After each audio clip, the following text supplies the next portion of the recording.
Before we get started with that, however, we also would like to point out that the reason for this event is the 50th anniversary of the court case that took out compulsory prayer and scripture reading in the schools.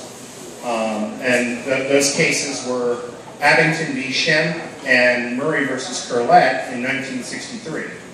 It was one decision and they were decided together. But connected with that, I'd like to first introduce I'd like to introduce Dave Messner who works with Americans United to say a few words about this event.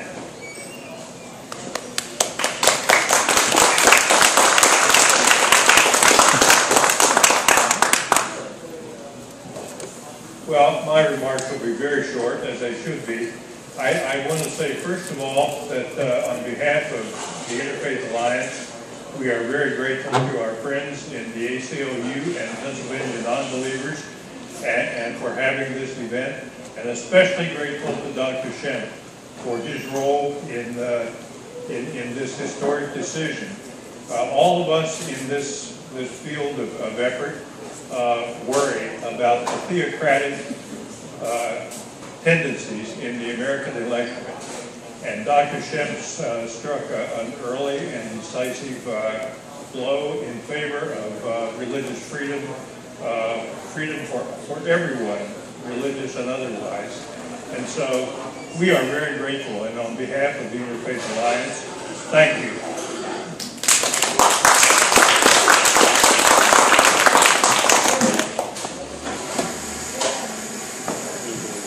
Hi, my name is Laurie Lebo, and I'm active in the ACLU. And I just wanted to, I know that I talk to people a lot who say, well, what's the big deal about these cases? Why are they important? Why, should we care? And I heard a gentleman a couple weeks ago who said, he told a story about why Dr. Schempp's case mattered so much to him, and he said that he was looking forward to coming today because he wanted to shake his hand and thank him for what he did because of his situation. And his name is Turk, and he's going to tell the story about why this case mattered so much to him. So Turk, thank you so much.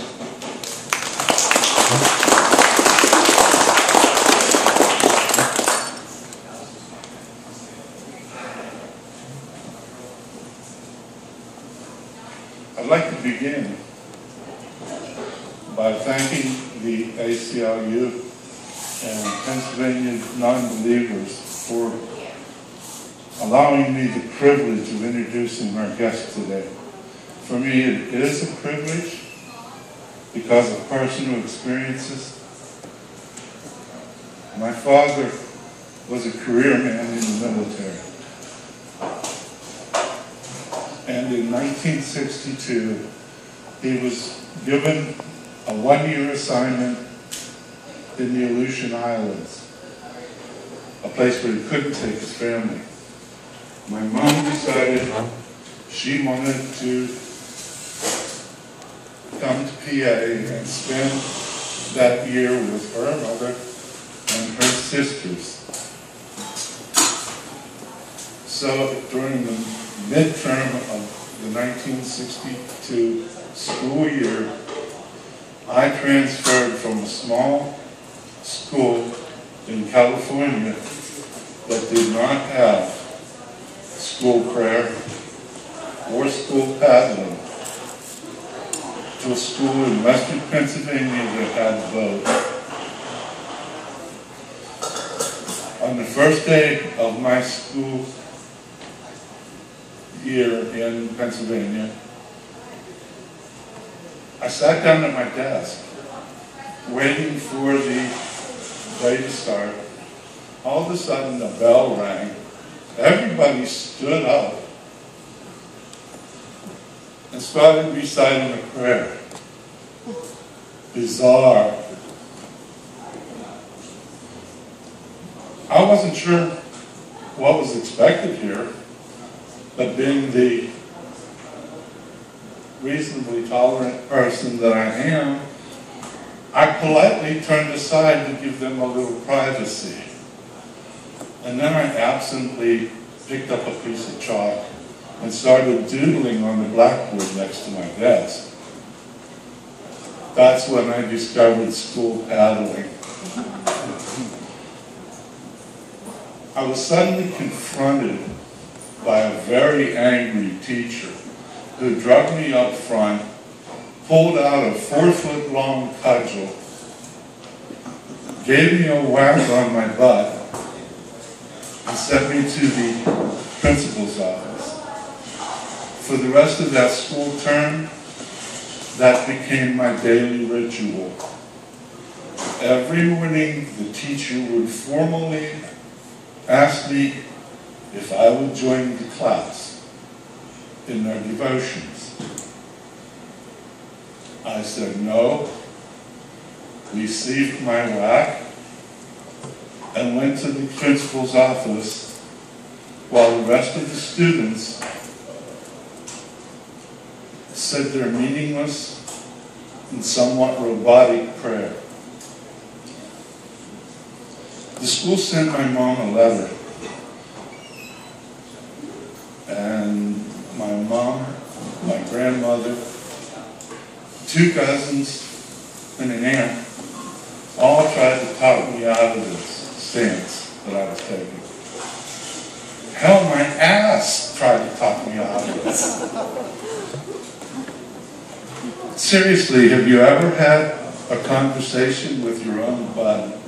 It's weird.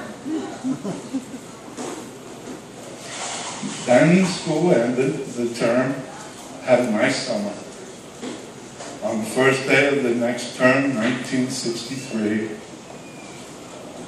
I went to school dreading the term, sat down at my desk, organized my gear, then I just went up front and assumed the position over the teacher's desk. While I was waiting, something magical happened. A miracle. A voice came over the intercom and announced that because of a June decision by the Supreme Court, there would be no more school prayers. Everybody stood up and cheered. I have to tell you, I strutted the hallways like it was my victory. Indeed it was. I was vindicated. So what was all this about? Well, another young man, standing for his beliefs and conscience, in 1958, 1956, decided to stage a protest against school devotions. Dr. Ellery Schempp was born in Philadelphia, grew up in the suburban township of Abington. He graduated from Abington High School in 1958. In 1960, his family continued to fight through the court system, the federal court system. And in 1963, 5 years after Dr. Schempp graduated, the Supreme Court decided by an 8-to-1 margin, by an 8-to-1 majority, sorry about that, that school devotions were unconstitutional.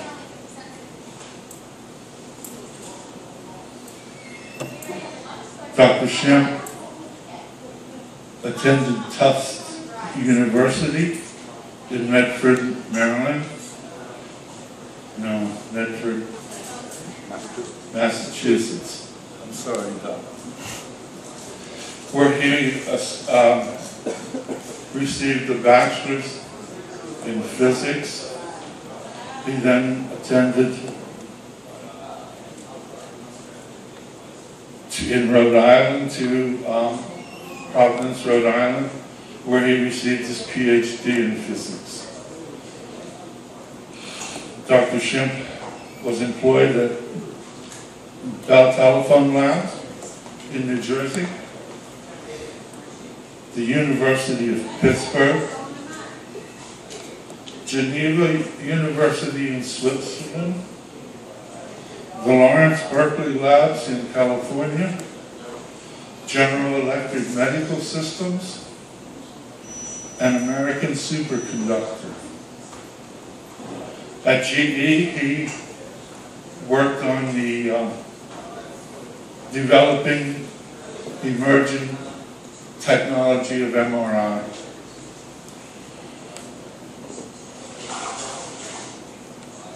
Dr. Schempp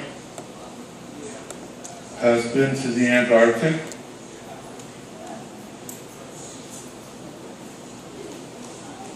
He's been to Greenland.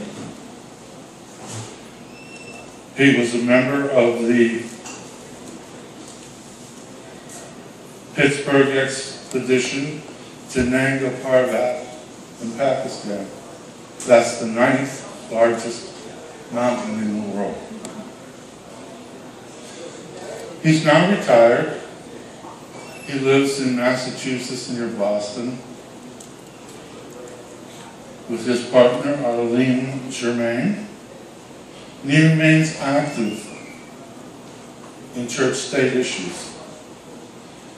Dr. Schempp, I would like to extend to you a warm, heartfelt, personal thank you for the day the Wackings died. And on this 50th anniversary of Abington School District versus Schempp, it's my pleasure, as well as my privilege, to introduce to you, ladies and gentlemen, Dr. Ellery Schempp.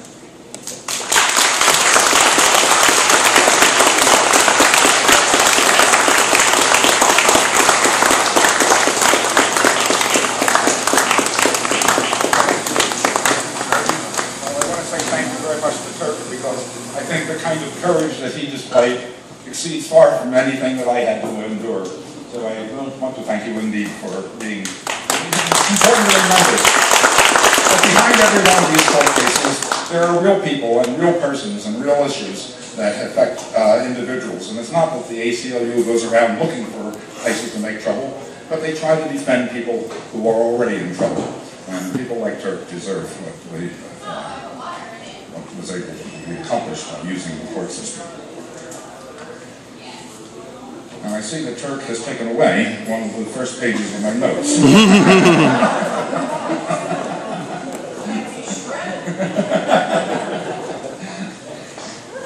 And you'll notice that after that warm welcome, I don't do all that well in warm weather. I think it comes from... That's okay. I can add lib. I will.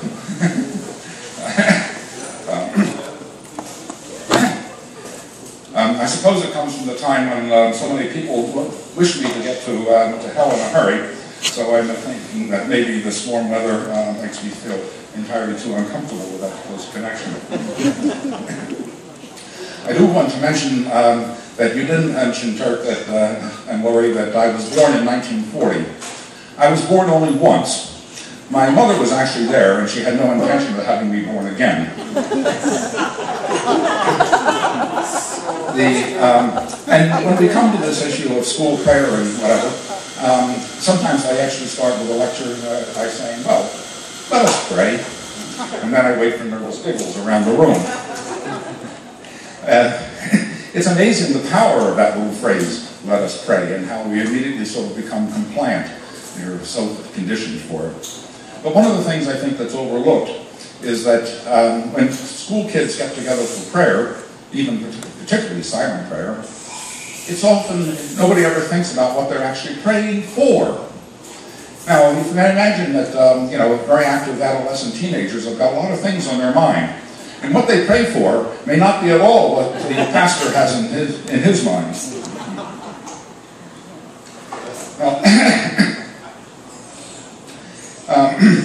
Well, we all know the wall of separation, the phrase "the wall of separation of church and state" due to Thomas Jefferson.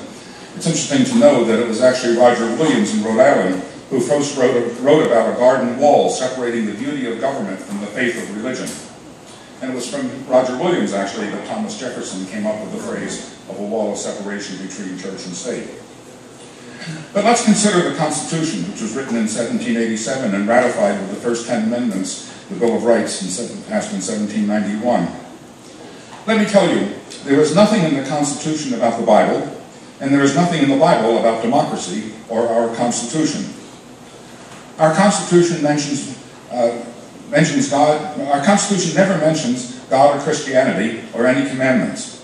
It is a purely humanistic document. The preamble, of course, begins, "We the people do ordain and establish."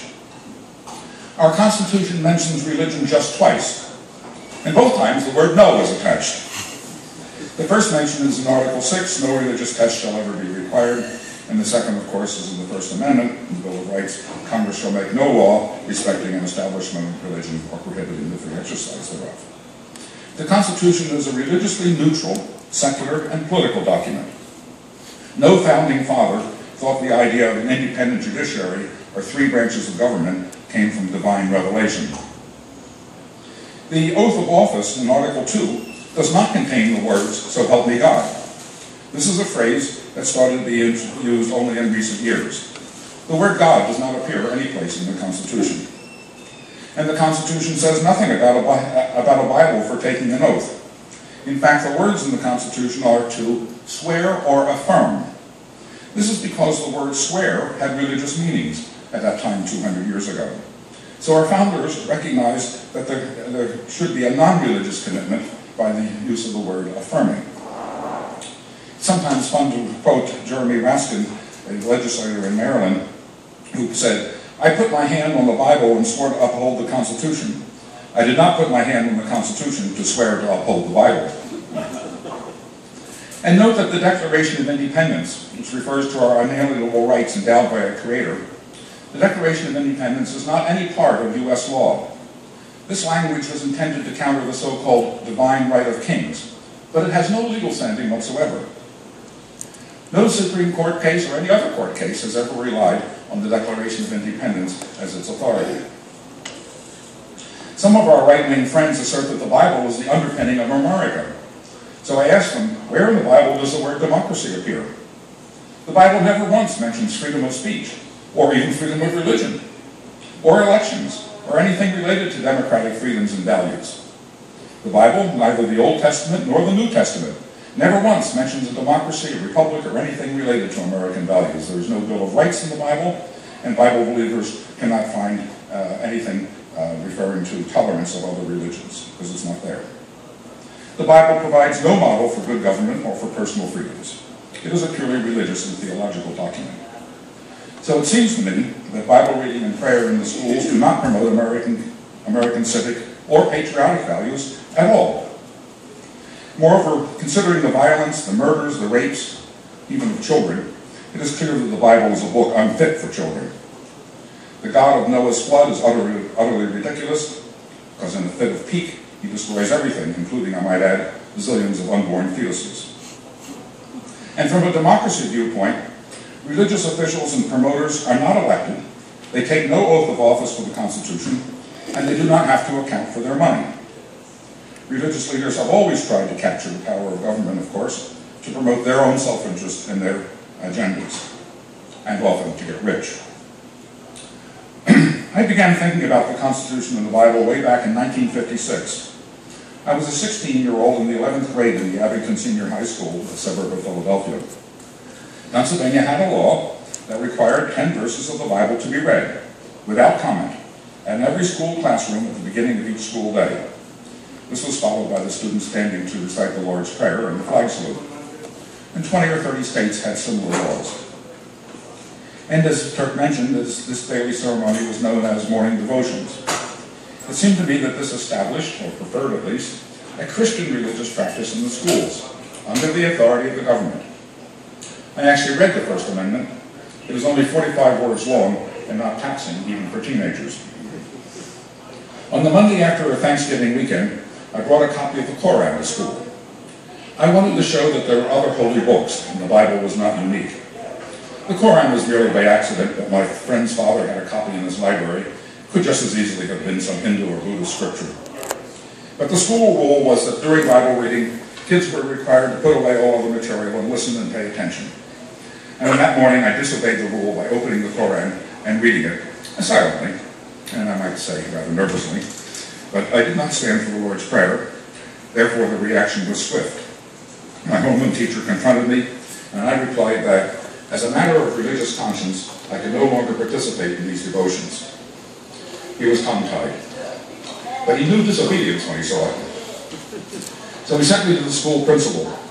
He was equally dumbfounded when I said I thought these devotions violated the First Amendment. He waved his arms in a wide sweep and said there were 1,300 other students here, and it was a matter of me showing respect. Well, I had good grades, so my being in front of him introduced cognitive dissonance, big time. Since I didn't fit the mold, he sent me to the guidance counselor, who inquired about my family life and whatever troubles I might be having. Perhaps I had a conflict with authority and my father. No, I said, I simply had a disagreement about Bible reading. Yes, I was confident of their support.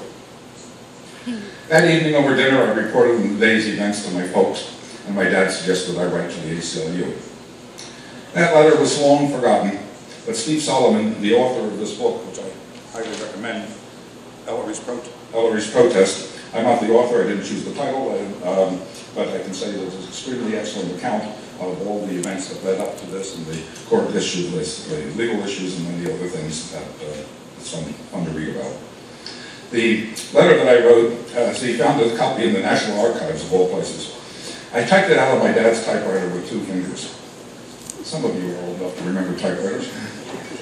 The letter I wrote to the ACLU in Philadelphia said, November 26, 1956, Gentlemen, as a student in my junior year at Abington Senior High School, I would very greatly appreciate any information you might send regarding possible union action and or aid in testing the constitutionality of Pennsylvania law, which arbitrarily and seemingly unrighteously and unconstitutionally compels the Bible to be read in our public school system.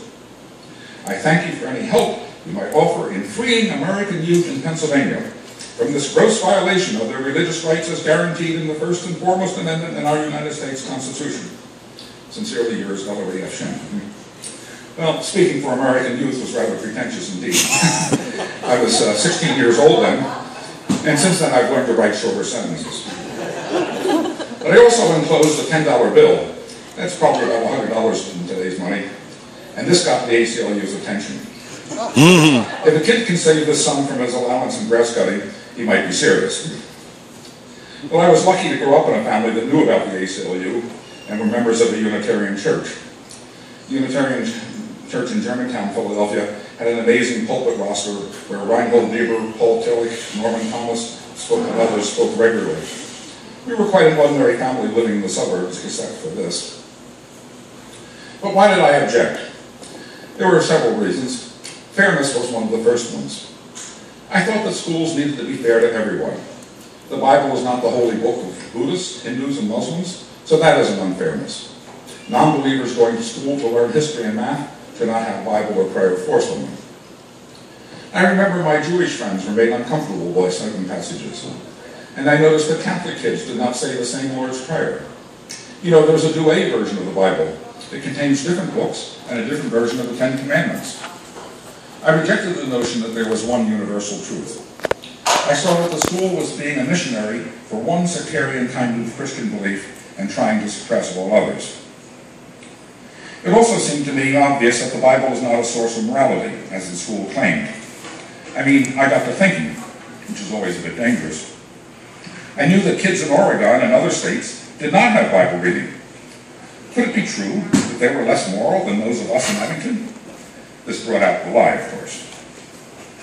The Bible contains passages that are in direct contradiction to science as well. Scientifically, it is impossible to believe in Noah's flood. This is a story with no moral or scientific value. There are so many accounts of creation in various traditions, so the Genesis account and the Noah's flood myths are simply one among many. I rejected the notion that the Bible account has any authority. I disbelieve in talking snakes too, or I used to, but then Glenn Beck and Sarah Palin came along.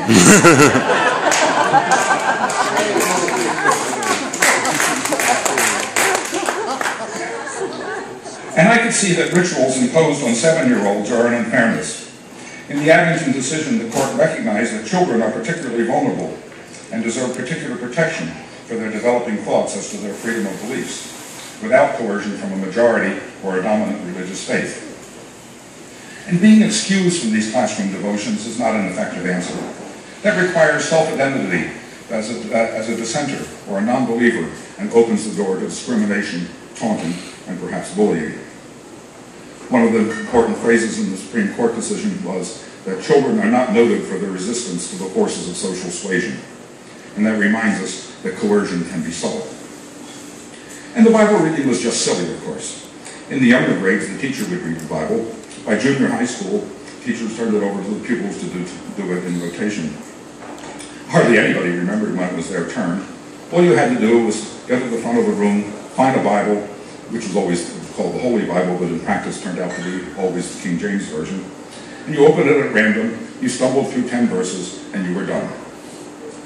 And anyone who has seen a class of 2nd or 3rd graders, you know you can get them to pray or to pledge. That is, they stand up, they mumble, they sit down, they've done their duty. I recall that one kid started reading the begats. You know, there's a lot of begetting going on in the Bible, although this is often overlooked in Sunday school. Anyway, the next day another kid carried on, and so on, until finally the teacher said enough. I'm sure that all this begetting created worries about abstinence only. Bible reading and prayer were supposed to fill us with some inspiration for the tasks ahead that day, according to the lawyers for the school board. Indeed, I do recall some inspiration.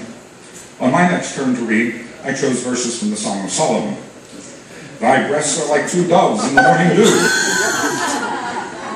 This was pretty heady stuff for 14-year-olds, at least in 1956, especially when sanctioned by the school. And then came, King Solomon had 300 wives and 700 concubines. Since at the time I aspired to having only a single girlfriend, this was distinctly inspiring. Well, going back to 1956, you know, that was in the midst of the McCarthy era, when every dissent was labeled communist or worse. But the Supreme Court in 1954 decided that segregation was a violation of the Constitution. And I thought this was a wonderful affirmation of human rights and social justice. And this influenced me to think that this applies to religious minorities as well. 1956, when to conform was the greatest goal. The Man in the Gray Flannel Suit was a popular book at the time, and Abington embraced this notion that you should conform in every way. And in 1954, the phrase "under God" was added to the pledge. You know, it's quite amazing none of our founding fathers ever recited the Pledge of Allegiance, nor did Abraham Lincoln. It was only written in 1896 by Francis Bellamy, a minister with socialist leanings, and was only widely used after World War I. When I hear that under God is essential to our well-being, I ask, how could it be that the United States survived for 100 years without this pledge? And the phrase "under God" was added only in 1954 at the urging of the Knights of Columbus, a Catholic group that favors Vatican-based government. The entire Congress marched out to the Capitol steps to recite the new pledge while singing "Onward, Christian Soldiers." I always wonder again, how did the U.S. manage to win World War II before we had "under God" in the pledge? Well, you should recognize that we are not under God. You can see on a map that we're actually under Canada. And in 1955, Playboy published its first issue.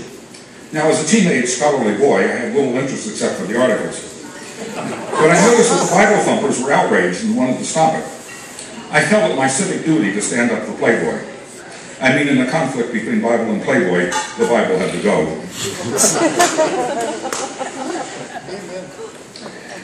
So after many months of visiting our family and discussion, the ACLU, and much deliberation, agreed to provide legal support. And we argued in court that the Bible reading was a violation of the First and 14th Amendments. The 14th Amendment is critical. Many people don't realize that, because it is interpreted to mean that the Bill of Rights, especially the First Amendment, applies to the states as well as to the Congress.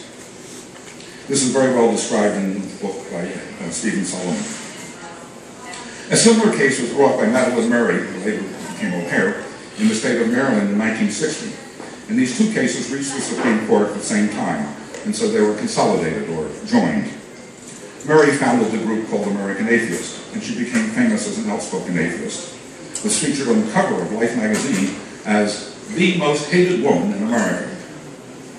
Very sadly, Mary, her son Garth, and daughter Robin were brutally murdered in 1996. So in June of 1963, the Supreme Court issued a decision in the case of Abington versus Schempp and Murray versus Curley, an 8-1 decision as Turk mentioned. The court ruled that these Bible reading and prayers in public schools violated the United States Constitution. And this changed the laws in about 32 states. Bible reading as a devotional, ceremonial practice stopped. If you didn't pray in schools, it was because of this. Well, this made national news. There was an outrage on a grand scale. You might say it was of biblical proportions. I have a lot of cousins, and suddenly everyone had an identity crisis. Can we change our names? Oh, that's my crazy uncle. No, those are some other Schempps. We don't know them. President Kennedy tried to calm the country in that June of 1963 by saying, I'm sure that we can all pray a bit more at home and in our churches and in our synagogues. And there's a wonderful, my partner Arlene has put together some of the memorabilia over here, some of the letters that we got and some of the cartoons. There's a wonderful cartoon by Herb that shows the father sitting at the breakfast table, reading a copy of the New York Times of the 8-1 decision about prayer, demanding to know, what did the Supreme Court want us to do? Listen to the kids pray at home? But Senator Eastland from Mississippi fulminated. The Supreme Court put the niggers in and threw God out. That's a quote. Wow. Well, we didn't suffer as much as Madeline Murray's family because we were members of a church. Nobody knew exactly what kind of church, but it sounded good. And if Unitarians had had pagodas, it would have been different. But my brother Roger was kicked around a few times. Kids would roll down the windows of the school bus and shout out, now passing the commie camp. Dog poo was thrown on our porch. My sister Donna was mortified, and some parents told their daughters not to play with her. I later learned that the principal of my high school wrote letters of disrecommendation to every college that I applied to. In fact, I learned that he actually called long distance to demand that Tufts rescind their letter of admittance. We lived in Roslyn, part of Abington Township, on Susquehanna Road. That's when I learned how to spell Susquehanna at the age of 5 or 6. And a few years ago, we revisited the old homestead and discovered that 2459 Susquehanna Road no longer exists. The house and subsequent owners received so much mail over the years that they petitioned the post office and the school and the local town to renumber the houses along the street. So the house numbers now jump from 2457 to 2461. 2469 no longer exists. For myself, I was always perplexed that prayer in schools was so important. And senators and House members stood in line to file amendments to put prayer back into schools. Hearings were held, 400 pages of testimony and speechifying.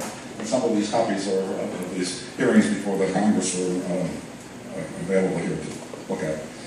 In fact, every single year for the last 50, a constitutional amendment has been proposed to overturn the Abington case and the earlier Engel case. Every 5 to 10 years or so, one comes up for a vote, actually, and usually wins the majority. But fortunately, so far, not one has won the 2/3 majority needed to actually propose a constitutional amendment.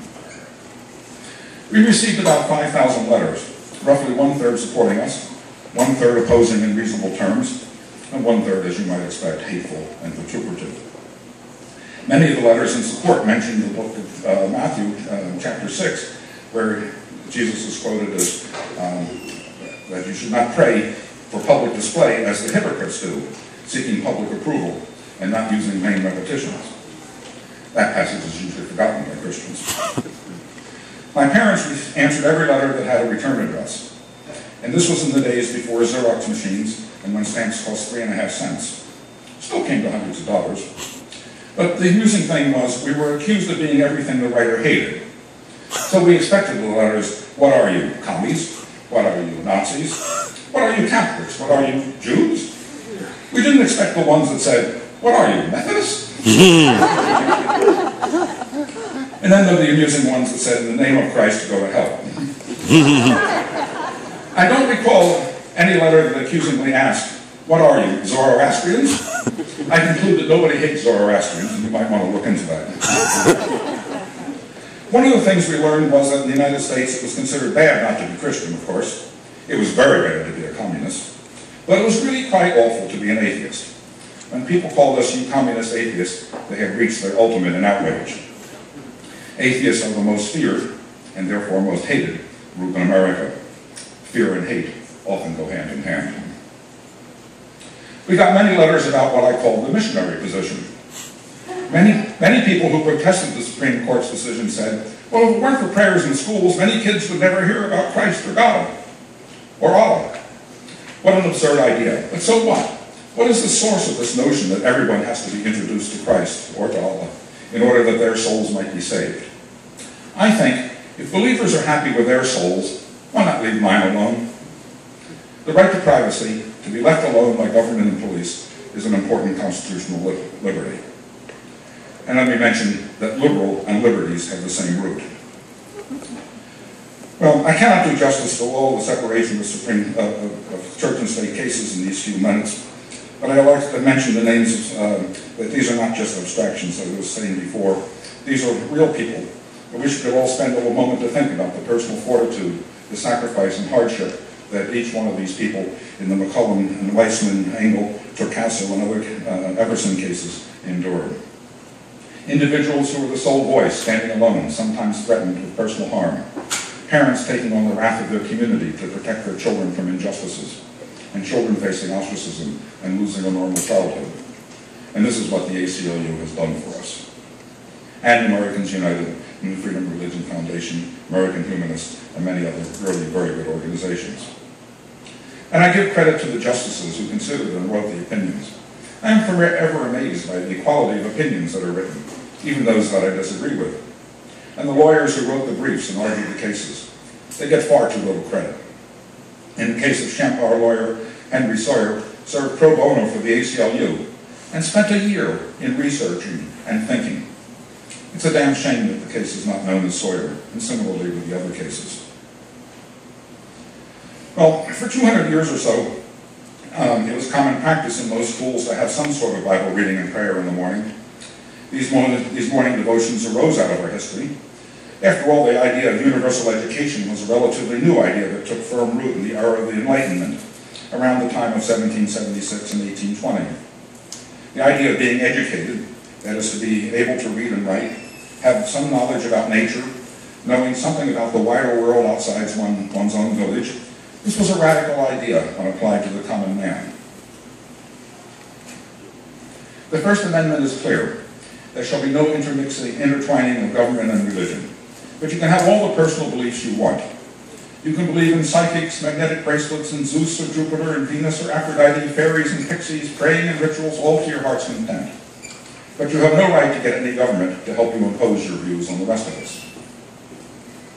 And I remind people that public prayer is not intended to promote religious values, but to enhance the authority of some churches and some political views over others. Similarly with the posting of the Ten Commandments. It is about power, not about religion. And the Constitution clearly intends that there should be freedom from religion as well. Government is to be free from religious interference. It's clear because the Constitution makes no provision for any church or religion to have any official role whatsoever. Our Constitution and our government do not depend on any divine blessing. The school authorities argued at length that Bible reading was vital to instilling moral values. They even went so far with this as to claim that the Bible was not a religious book. But what about these moral values? I note that when Catholics and Protestants talk about morality, they actually just mean sex. But no writer in biblical times had the slightest clue about sperm or ova or genetics. You might find it amusing that the human egg was only discovered in 1827 in St. Petersburg by Ernst von Grauer. And after all, it is largely religious dogma that opposes gay marriage and the rights of women. It was religious dogma that made contraception illegal. It is religious dogma that promotes circumcision and genital mutilation. It is religious dogma that promotes abstinence and categorizes masturbation as sin. There is something truly weird about a religious worldview that makes sexual orgasms a matter of sin or morality. You know, only 100 years ago, it was religious dogma that declared that women were morally unfit to vote. And it is religious doctrine that aims to discredit evolution and assert intelligent design or creationism in the schools in the place of sound science. The Ten Commandments? Well, the first 5 are about a God belief and have no moral or ethical content whatsoever. I do not see the Ten Commandments as showing the slightest concern for children or family values or for freedom of conscience. Our laws are clearly based on economic capitalism and humanistic values. I don't think there's anyone who actually thinks that our tax laws and Medicare laws are based on the Ten Commandments. And religion by rote does not promote spiritual values, nor does constant repetition of the pledge promote patriotic or civic values. As I mentioned, public prayer is not intended to promote religious values, but to enhance the authority of some churches. Public displays of piety are about power. To my view, monotheism has not produced any observable benefits. In the old days, if the rain god or the crop god or the fertility god didn't do right, you knew exactly who to complain to. Now you have to complain about the whole universe, from global warming to bank bailouts to acorn community organizing, just to get heard. There's a case I might mention for polytheism. If you have 365 gods, every day is a holiday. In our Constitution, the word in the First Amendment is religion. No law respecting an establishment of religion. The phrase is not a religion, or the religion, but religious doctrines or dogmas in general, which are prohibited by being established by governments. This is an important distinction. Non-establishment is broader than merely one church or ecclesiastical organizations. The founders were thoughtful men, and they did not choose the word religion over church without careful thought to its meaning. Madison noted that throughout history, quote, superstition, bigotry, and persecution have accompanied the union of religion and government. He noted that Christianity did not need the support of government in order to flourish. This is an important point to remember when somebody shouts out about original intent. Owing to Tom Paine and the general intellectual movement of the times, the Enlightenment, and a distaste for the existing systems, our founders reached back to ancient Greece and Rome, pagan civilizations, for inspiration about democracy and a government based on the common man. We were in Philadelphia a couple Mondays ago visiting Independence Hall. Almost every delegate had books on Rome and Greece on their desk when writing the Constitution between May and September in 1787. Having discarded the notion of divine right, they had no intention of allowing a new set of religious doctrines to take over. The divine right of kings notion had prevailed from the earliest days of Christianity and arose from earlier pagan philosophies that rulers, by virtue of their being rulers, were obviously favored by the gods. This divine right notion not only gave kings legitimacy in the eyes of the church, but allowed that whatever religion the king had, everybody else had to have too. Kings loved the idea, of course. But almost all the language in the Declaration of Independence is to refute the church authority in rulership. This is where we see inalienable rights granted by the Creator to ordinary humans, disputing the supposed superiority of the kingship class that had been supported by the church. The Declaration of Independence is equally for independence in both government and religion. It had to be so. Divorcing the king meant divorcing the king's religious authority. I mentioned before that the Declaration of Independence was not based on the Bible or commandments. In fact, it was in direct opposition to churches and religious hierarchies. There's not a single phrase in the Bible that offers a model for the Declaration of Independence. Well, I'll skip ahead here, it's getting along. But one of the most brilliant ideas of the founders, probably James Madison, was the idea of an independent judicial branch. This too was a radical departure from the European systems the founders were aware of. Under the divine right notion and the hegemony of the church, there are actually two different court systems: normal civil and criminal courts under the king, but also church courts. Church courts dealt with cases of heresy and blasphemy, as well as clergy misconduct. There were no checks and balances on these courts at all. This issue was visited only a few years ago when the Catholic Church in Boston had the chutzpah to argue, they actually argued in courts, that our courts had no power over priests, that priests would be judged only by the church's canon law courts. This self-serving position was summarily rejected by the U.S. federal courts, which was a ratification that constitutional law trumps church law. Some people assert we are a Christian nation. We are not. We are a constitutional nation. And look how successful separation of church and state has proven to be for the churches and the churchgoers in this country. We have more churchgoers, more denominations, and more money donated to churches than any other country in the world. All the evidence shows that the secular constitution has been extremely good for religiousness and religiosity. You know that they've heard loud voices claiming that Christians are being persecuted and that their beliefs are under threat of extinction. I cannot take them seriously. When I drive down the street, almost every corner has a church with a prominently displayed cross. It is absurd to think that Christians are an endangered species. I do note that churches always have lightning rods. This shows a lack of confidence. In fact, the Christian right are thriving and flushed with political power, and they have huge amounts of money and claim to speak for all Americans.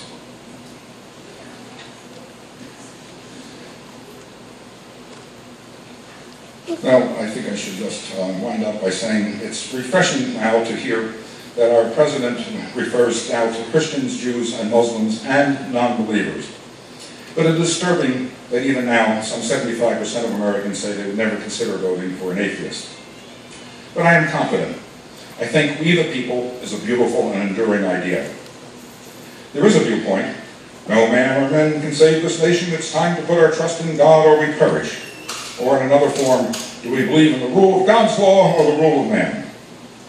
Without God, we are doomed and the country will go to hell in a handbasket. The right wing is much enamored of this idea of collective punishment. These predictions of God's displeasure and desire to punish us Americans actually did happen. Bush got elected president. But I totally reject this idea. I think our Constitution reminds us to do like the delegates did in Philadelphia 227 years ago. They did not sit around waiting for prayer or scripture or rapture. Our Constitution was made for we the people, not for deities. It is up to us humans to cherish and defend it. Various gods can fend for themselves quite well without help from hairless apes. I'm a strong supporter of separation of church and state, and I think public displays of piety for public gain does an evil purpose in public and demeans our personal values. Although I do have to recall Texas Governor Miriam Ferguson, who blithely proclaimed, if English was good enough for Jesus Christ, it ought to be good enough for the children of Texas. I don't think we need a national prayer breakfast. I don't think every speech has to end with God bless America. I don't think we need to have faith-based government offices that spend $2 billion a year without any accountability. The word secular means without regard to religion. It means doing good government independent of religious authorities. Is secularism a religion? Is non-belief a religion? The Catholic bishops maintain that these are competing religious views, and we cannot let them get away with it. I do not agree with priests, preachers, televangelists having any moral authority whatsoever. Secular humanism is about humans, without regard for angels, heavens, hells, divinities, cherubim, seraphim, demons, satans, ayatollahs, popes, etc., etc. So we ought to be clear. Non-belief is not a religion. Not collecting stamps is not a hobby. Or as Bill Mayer put it beautifully, abstinence is not a sex position.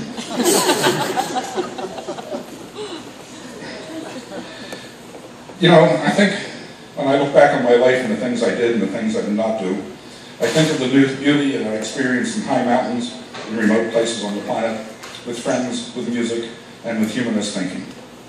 I think separation of church and state is beautiful, and it is more important than having convictions as a non-believer. Atheism is valuable as a personal orientation in life, but separation of church and state is for all of our society. It is both political and social and personal. Non-belief cannot survive without strict separation of church and state. Politically, religious displays are a kind of spiritual taxation, if you wish. In what way is any part of the business of government for a town council to have a prayer? And in what way is it part of the people's business to select one particular god, one religious tradition, for an act of worship? Nothing I ever did in my life was by me alone, and so it is for all of us. We gain our individual strengths from our collective strengths. Without the ACLU and my parents and teachers and friends, our family would not have accomplished the milestone we celebrate here today. And sometimes we were simply just lucky. So I'll conclude with two statements from the Supreme Court decisions of Schempp and the Engel one I just briefly glossed over. Children are not noted for their resistance to the forces of social suasion. This reminds us that children in schools are especially vulnerable. And in the Engel versus Vacula case, was decided in 1962, having to do with the New York Board of Regents prayer that was required in New York's public schools. One sentence was memorable from that decision. It is no part of the business of government to be composing prayers.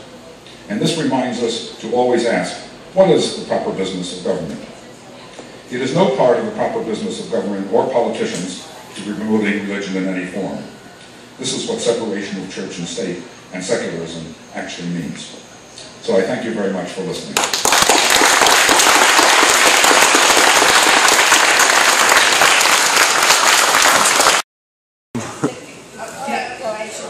I'm always inspired by people who go from when they learn of something happening that they don't agree with, that isn't, they believe violates the Constitution. They go from saying somebody needs to do something to I need to do something.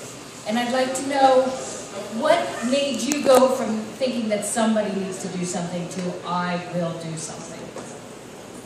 Well, I had the good fortune to be with a bunch of really good kids in high school, and we had a Thursday evening discussion group. We talked about various ideas, and I was confident of their support. I was confident of the Unitarian tradition. Unitarians became Unitarian Universalists in the course of time. I was confident of my parents' support, and my father had been very much involved in supporting the ACLU during the height of the McCarthy era, which everybody could see was a tremendous injustice and threatened all kinds of dissent and all kinds of alternative thinking. So I was the recipient of a long line of traditions, I think, that gave me particular confidence. And I didn't mention that I had, in high school English, we had to do a lot of writing and thinking and reading. And there was a wonderful book by Edward C. Lindeman and C.S. Smith called The Democratic Way of Life. It's now out of print. We have a copy around here. And it presented a very idealistic description of democracy in terms of liberty, fraternity, equality, and the role of the minority, the loyal minority, and how that was essential, protecting ultimately the majority.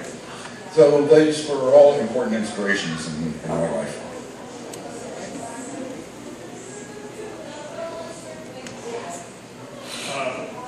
I had occasion to review the CBS report that was made only a week or two after the Supreme Court decision. And I must say you came off very well in that. Congratulations. But I was interested, I was struck. How did you happen to come across this? Some of us had a copy of it. Yes, right. So I was struck by the difference in thinking of what I would call the intelligent set of the time. Could you comment on that? Do you perceive a difference in the intellectual thought of today versus the intellectual thought of that time?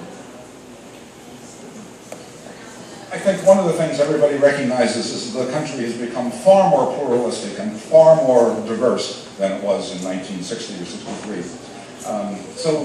And since we've come to understand much better the civil rights of ethnic minorities, that extends naturally, I think, to a better understanding of more tolerance for religious minorities. But the process is far from complete. I mean, we know that there are people out there getting big attention by claiming this is a Christian nation and why do we have to tolerate all these Turks? So I don't think there's been too much in the way of intellectual evolution, but there's been a whole lot in terms of social thinking and social acceptance. And you know, when I got a copy of the Quran in school, I didn't know a darn thing about Muslims. It was purely by accident I heard of people. But now everybody knows thinks they know at least a little bit about Islam. And you know, many people have run into Asians that have different religious outlooks and world perspectives. So, really getting to know African Americans, really getting to know Asians, really getting to know atheists, all changes our perception.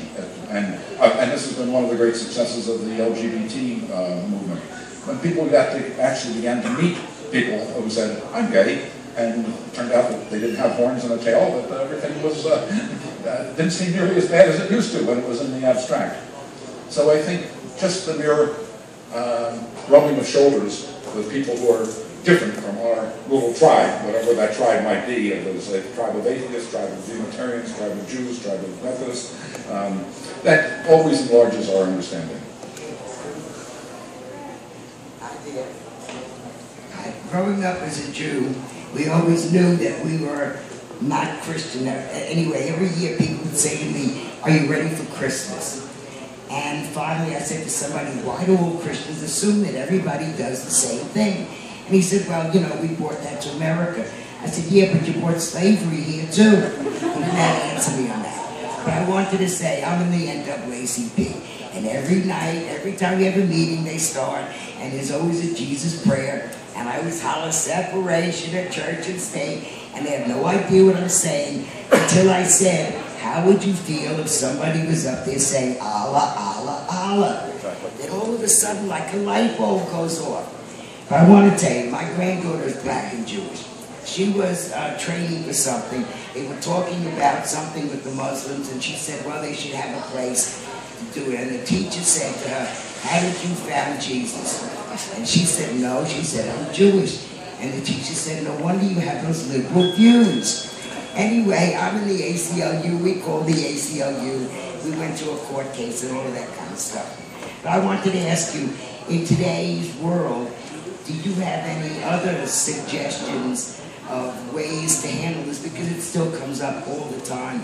Maybe only because I'm a Jew, or maybe because I hear it or see it or feel it, or, you know, you have some more suggestions of how to deal with people that just assume everybody should be Christian. Thank you. Well, there's no magic bullet here. Speaking out, of course, and reminding people is that you're a perfectly good American citizen anyhow, and you can have different views. And besides that, religion ought not to determine our politics. It ought to determine our civic positions on things. You can decide whether you like nuclear power or don't like nuclear power based on science and reason. Evidence is what counts, not religious view. Like everyone here, I'm sure I want to thank you for your courage and your life commitment. I'm wondering, you mentioned your relatives, some of them were a little embarrassed perhaps. How did having the name of a major court case, Supreme Court case, how has that affected your life? Has it affected your career? Has it, when you go from job to job, do people know what the case was? How has it been to be the person whose name is behind this case? Well, I never put the court case at the top of my resume. It actually hasn't affected it very much at all. I mean, for many years I was busy doing physics and geology and having fun and pursuing a career, and the issue hasn't gotten really very, very powerful for many years. The last serious attempt to get a constitutional amendment was Ronald Reagan in 1989, and that failed. And you know, it's also extremely important that organizations like the ACLU, Americans United, American Humanists had grown up. So you can't fight every battle yourself. You need organizations, and that's why I urge you to support them, because they can carry on in areas where none of us have the strength of energy. So I can't say that it very much affected me, but I've always been, and I didn't actually have a very large role to play in speaking out on it until I retired, and then I was happy to take on the position of being kind of elder statesman on the subject matter. I am happy to be on the Speakers Bureau of the Secular Student Alliance because I enjoy meeting young people in colleges and universities around the country, and because that's where the future is. I'm not going to be on the stage that much longer, so it's the younger folks that need to carry on. While you were victimized by the laws of the legislature of Pennsylvania, I have an anecdote to share. I was victimized by the Maryland legislature, like Murray family was. I grew up in Maryland, and my father died right before I turned 4. And 2 years later, in 1961, I entered the Maryland school system in first grade, and we stood up and we started to say the Lord's Prayer. And every morning we were required to say the Lord's Prayer for first and second grade. And as you know, the prayer begins, "Our Father who art in heaven, our Father who art in heaven." And every time that was said, it reminded me of the death of my father. But I was not a believer. I didn't believe in heaven or hell. And so it's just a matter of these laws, these religiously based laws have not just the obvious impact, but sometimes some unintended impact. And that stuck with me all through these years and was a part of my being concerned about these violations of church-state separation. So glad you took care of Pennsylvania.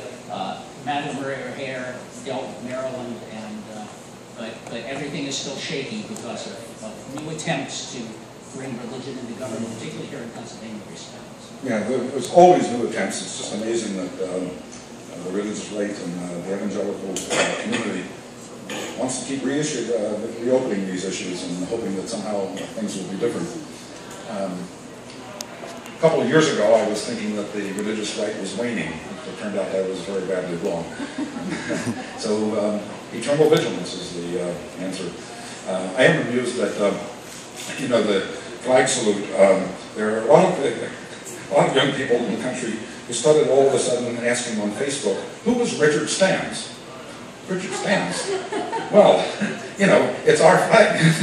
The nation represents the nation for which it stands. It shows you that patriotism by rote isn't always very effective.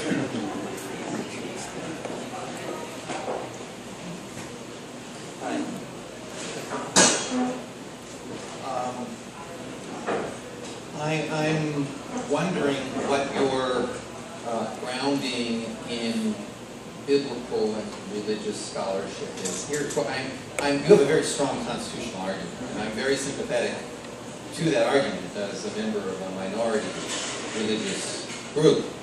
And in regards to the extensive biblical satire, I'm not exactly humorless either. I enjoy biblical and all sorts of satire, but as a piece of friendly criticism, I suppose,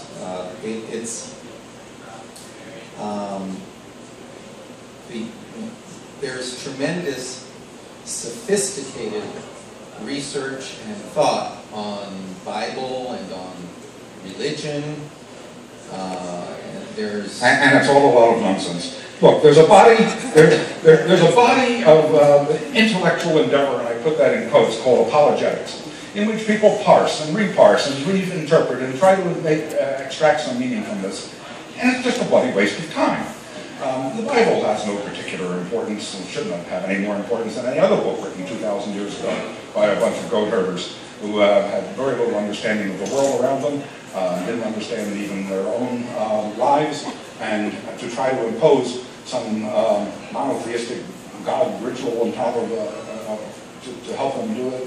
I mean, I'm perfectly well aware that in caveman times, it was very important to have a tribe to protect you. No man could stand up against the forces of nature without a community around him.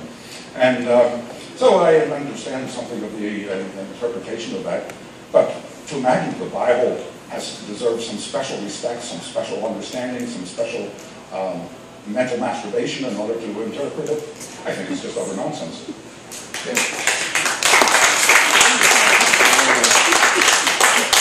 There's tremendous continuity in regards to human nature and the human nature argument, yes. The Catholic Church talks about human nature and natural law and ad infinitum. And you read this stuff for pages and pages, and you ask at the end of it, what the hell have I learned? Because it has no evidence on it. There's no concept of looking for evidence and observing the natural world and then drawing conclusions from it as science does. There's nothing that's remotely good in the Bible in terms of understanding the natural world. It's all this mental, spiritual, blah, blah, blah. Let me just say, as someone who spends a lot of time and energy engaging and bringing people together into interfaith dialogue, I would say, what I tell everybody, do not compare the best of one tradition with the worst of another. And do not compare the best of one tradition with the worst of another. And I would say, depending on how you understand then what faith is, that a stance that there is no God, for example, is a faith stance. Actually, with as much certitude as fundamentalism. Oh, I've never said that there is no God. What I have said is that the concept of God is totally irrelevant and unworthy of further discussion. I don't care if people believe in God or not. As long as you don't draw ridiculous conclusions from it. I have no quarrel with religion, except for what Daniel Dennett in his book, Breaking the Spell, calls toxic religions. Religions that demean the human spirit. Religions that actually wind up hurting people. And a lot of the traditional religions have a great deal to apologize for that about, because they have hurt people over the years, either in sexuality or in some other dimension. So, but I don't care whether people believe in the Bible, whether you believe in Plato, whether you believe in Socrates, whether you believe in Archimedes, I don't care. It's the conclusions you draw in terms of the way you live your life and the way you treat other people. And of all the people who read the Bible or to treat all the other human beings in a good way, I would say applause. Unfortunately, that's not the case. I think we have time for 2 more questions. But I do thank you for the question. It's a pleasure being here. My forefathers came to this country as slaves. It's ironic that you'd be here this evening talking about the Constitution. We weren't part of that. So I have to step away from that. All I like to say this evening is, or with you, I like to say the LCU is supposed to be so important. What are you going to do for the minorities that are getting into so much trouble with the Constitution today? Thank you. Well, I'm not one of those who worships either the Bible or the Constitution. The Constitution is really quite marvelous, but our founding fathers got slavery wrong. There's no question about it. They were wrong. They were wrong the way they treated Native Americans. This whole notion of counting people as 3/5 and all that. It was wrong. But the beauty, if there is a bit, is that there is a kind of self-corrective process. And morality has, in fact, evolved. We do, in fact, learn things. We are not bound to keep treading in the wrong paths of our forefathers, but we can think again and evaluate anew. And I think that's one of the important messages of religion, frankly. It's one of the important messages of Unitarian Universalism, that you don't have to be bound by the mistakes of the past. But to I don't want to apologize to the Founding Fathers. They were merely creatures of their time, as we are creatures of our time. And we're probably making mistakes too. But I think it's a little bit of a source of pride for us human beings that we did abolish slavery. We are abolishing persecution of gays. We have greatly diminished anti-Semitism. We did give women the right to vote. So the idea that we are caught in the past is something we should not mire ourselves in too much, and remind ourselves that there are always new horizons that we must reach for. Last question? Oh, I'm sorry. Yeah, well, I just wanted to say, because of course, the groundbreaking case that you were involved in, now one of the rallying cries of the religious right is that they don't allow prayer and Bible reading in schools. And of course, that's not completely true. They don't allow government-led Bible reading and prayer in schools. And so I wonder, are those in the religious right actually ignorant of that fact? Or do they just not realize that if their child is not praying and reading the Bible in school, that the child chooses not to? Well, there's a lot of willful ignorance, and this is one of the reasons I always ask people to read the court decisions in their entirety and not just rely upon blog accounts or newspaper accounts. When these important decisions about the Defense of Marriage Act and the Proposition 8 come out of the Supreme Court in this next week or two, you'll see a lot of misstatements or misinterpretations of them. So read the decisions, even the ones you don't agree with. You'll find them amazingly well written. So when they say, the Supreme Court kicked God and prayer out of the schools, that's really nonsense. It's wrong. What they said, as you correctly quoted, that you cannot have government authorized, government sponsored. You can't use the power and authority of the government, and therefore the schools, to impose these kinds of prayers. That's a violation of the Establishment Clause and could well be a violation of the Free Exercise Clause. I will say that I'm not entirely in favor of freedom of religion. That sounds a little shocking, of course, but we have to think carefully what we were talking about. I mean, we do know that there are distinct restrictions on how you can practice a religion. You're not allowed to have animal sacrifice. You're not allowed to have child sacrifice. You're not allowed to have a prayer meeting in the middle of a freeway. So there are limitations, and we ought to recognize that. And then when it comes to, for example, the Catholic bishops insisting that they have, and Catholic business owners insisting that they have a right not to provide health insurance for contraception in their employee plans, I think that's wrong. If you think that these are child labor laws are good for society, just because you're a religion, you don't get to violate them. You believe that everybody should have a good health insurance program, just because you're a religion doesn't mean you can violate them. So I'm not entirely in favor of freedom of religion. We have to recognize that there are limitations where the good of society, the larger society, takes precedence. I forgot where I was going to go with that. but kids do have the right to come to school 15 minutes before and pray. Kids do have the right to go to a Christian prayer group after school, right? They simply cannot do it with the authority of the school to impose a religious devotion or a ceremonial use of religion. The Supreme Court, in several decisions, particularly in Abington, made a point clear that there was nothing in their decision that prohibited the reading of the Bible in history class, philosophy class, or even having courses on religion.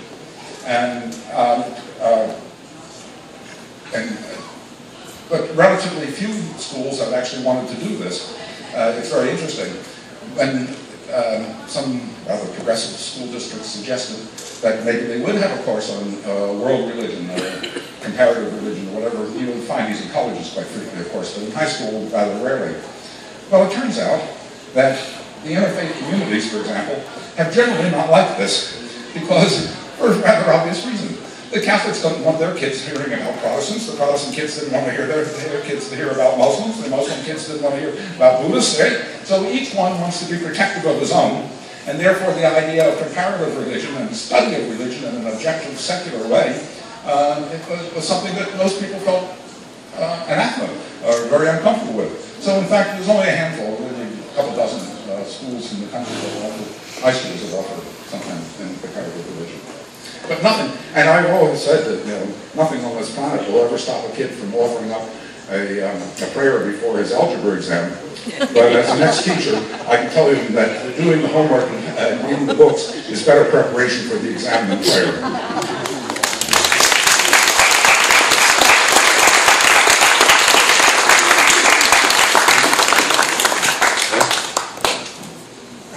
Thank you so much, Dr. Thank you all. Thank you, Dr. Schempp, for your presentation.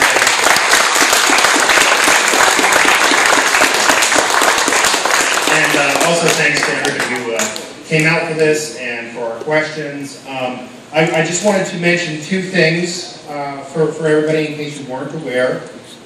There are right now 2 legislative actions going on in relation to the 50th anniversary of this court case. The first one was announced early last week by Representative Mark Cohen. HR 351 is currently been referred to the House Education Committee, and what it does is it declares the month of June Public School Religious Freedom Month, and in direct honoring of the result of this case. It's in the House Education Committee. We're not sure how far it's going to go or if it's going to get legs. Obviously, an option open to everybody is to contact their legislator and make sure that they are aware of it and aware of your opinions on that resolution. But there's also a bill in place that was announced on Friday, I believe. House Bill 1511 repeals the section of the Public School Code of 1949 which requires schools to lead the daily readings of the Bible. I don't know how many of you know this, but it's still on the books. It's only been superseded by the Supreme Court. It hasn't actually been taken out of law. So since this month is the 50th anniversary of that decision, we felt it entirely appropriate to try and see if we can't get that law repealed. And again, Representative Cohen is spearheading that effort as well. And we would ask people to contact their legislator and let your legislator know how you feel about that as well. So again, thank you everyone for coming out. I really enjoyed the talk by Dr. Schempp, and I really want to thank him for coming down and sharing with us today. And there is a reception at Laurie Lebo's house at 5 o'clock. That's in an hour and a half. There's some slips if you're interested in attending that have directions on them. So see Laurie or myself, and we'll be happy to get that information to you. We can mosey. We don't have to wait till 5. We can mosey down right after we feel like it. Yeah, in an hour. In an hour. Okay, so about an hour or so. Yeah, they'll give us time to leave. So over here we have slips. So if you are attending that, please pick that up. Anyway, thank you very much.